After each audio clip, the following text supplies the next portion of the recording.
Welcome into iUprep Cheat Codes 8th grade Social Studies Edition. Episode 10. Breaking up is hard to do. It sure is. So today we're talking about the Declaration of Independence. Independence is what I'm thankful for. Got my car keys up there because car keys symbolize independence. And while we're talking about independence and car keys, what's the deal with kids these days not being interested in getting their driver's license? It's the strangest thing. How many kids I see today who are able to get their driver's license and just aren't interested? I don't know. But the old founders of this country would have wanted that independence. They'd have wanted that driver's license. So anyway, but we're going to continue on. So go ahead and pause the video, write down all of these on your note cards. So super duper important that you do that. But while you're doing that, I want to point out this picture down here that I included, just because they have asked one of these questions. Notice that one signature on the Declaration of Independence is significantly larger than the others, and that's John Hancock. So it's just something to keep in mind. There's a saying occasionally that people say, put your John Hancock on there. They just want your signature because his signature is so famous on the Declaration of Independence. But he didn't write that thing. The Declaration was actually written by T.J. Thomas Jefferson. So anyway, let's go to the sample questions. Here we go. Number 1. Life, liberty, pursuit, happiness. Always pause these to see if you can get them right before we go through them. This list includes rights that are considered what? Unalienable. Everybody should have them because you are human. You have them from birth. Life, liberty, pursuit of happiness. All right, we hold these truths to be self-evident that all men are created equal, that they are endowed by their Creator with certain unalienable rights. Declaration of Independence, 1776. This excerpt refers to rights that people what? Have as a result of being human. Declaration of Independence, unalienable rights. And then we're going to get to the breaking up part 2 here in just a little bit. The grievances, why are they breaking up with the Brits? All right, anyway, unalienable rights, life, liberty, pursuit of happiness. The rights listed above were what? They were defined by T.J. Thomas Jefferson in the United States Declaration of Independence. All right, that all men are equally free and independent and have certain rights of which they cannot by any compact deprive or divest, which means remove, their posterity, future generations, among which are enjoyment of life and liberty with the means of acquiring, possessing property, and pursuing and obtaining happiness and safety. This is not from the Declaration of Independence, but it's such a similar question. I threw it in there just to kind of keep you thinking it's kind of the same thing. Absolutely. So the authors of the Virginia Declaration of Rights are describing rights they consider what?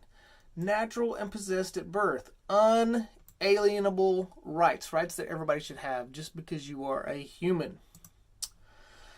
All right, so now let's get into the grievances, the reasons for declaring independence. He has refused his assent to laws, the most wholesome and necessary for the public of good. In other words, the king is not respecting our laws and enforcing the laws. This is bad. Which provision of the United States Constitution reflects this grievance? So one of the things they're going to ask you on the STAR test, or could, is about the link between the Declaration and the Constitution. So just kind of keep that in mind in your brain. Like the things they talk about in the Declaration led to things actually being in our government to keep them from happening now. So anyway, so we're talking about this. The President can appoint justices with the advice and consent of the Senate. Congress has the power to establish federal courts. The Commerce Clause allows Congress to regulate trade among the states. Congress can override a presidential veto with a 2/3 majority in both houses. This is about checking the power of the president. So when we talk about he has refused his assent to laws, that's what that's saying is the king had too much power. So which one of these talks about holding in check the power of the president? What's J? Congress can override a presidential veto with a 2/3 majority vote in both houses. So there you go. All right, which excerpt from the Declaration of Independence best explains why colonists were unhappy about their lack of representation in the British Parliament? So this is the whole no taxation without representation issue, which is B, imposing taxes on us without our consent. Absolutely. What about this? Grievance from the Declaration of Independence. Which one of those was in there? Colonists born in America were prohibited from holding elected office. Colonists were forced to quarter troops in their homes. Quarter troops just means that the troops were going to live in people's homes without their consent. Like, they had to keep the troops in their house. Colonists were not eligible to become officers in the British Army. Colonists were required to serve a year in the colony's militia. Well, that is obviously the colonists were forced to quarter troops in their homes. That was one of the grievances, one of the reasons why the United States, those colonies, were breaking up with the Brits. All right, what about this one? The Continental Congress. Okay, so the Continental Congress came before the Declaration of Independence, and they actually became the writers of the Declaration of Independence.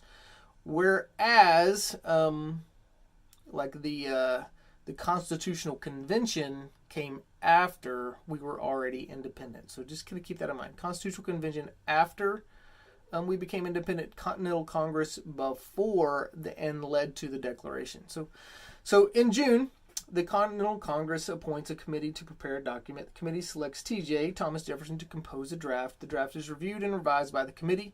In July, which we celebrate, our independence on July 4th, and there's debate about that date. Anyway, just be happy on July 4th. Go America. Anyway, in July, Congress debates and revises the document, and then also in July, Congress officially approves the document. The sequence of events resulted in the adoption of what? Well, it's the Declaration of Independence. Thomas Jefferson wrote it. Absolutely. July 4th, declaring independence. Once again, there's debate about the date. Not super important at this point, other than to say, go America. We declared their independence. Okay, it's done. All right. The last one we're going to look at here, this is kind of an oddball question, but you never know. Sometimes they just ask oddball questions. So just want to make sure you know who John Hancock was and what he was famous for, and that was signing the Declaration of Independence. John Hancock. Put your John Hancock on there. All right. The must know. The must know, and I didn't write it down, but I'm just going to tell you. The must know is unalienable rights, life, liberty, pursuit of happiness, and grievances. You have to know why the United States broke up with the Brits. Thanks a lot. Have a wonderful, wonderful day!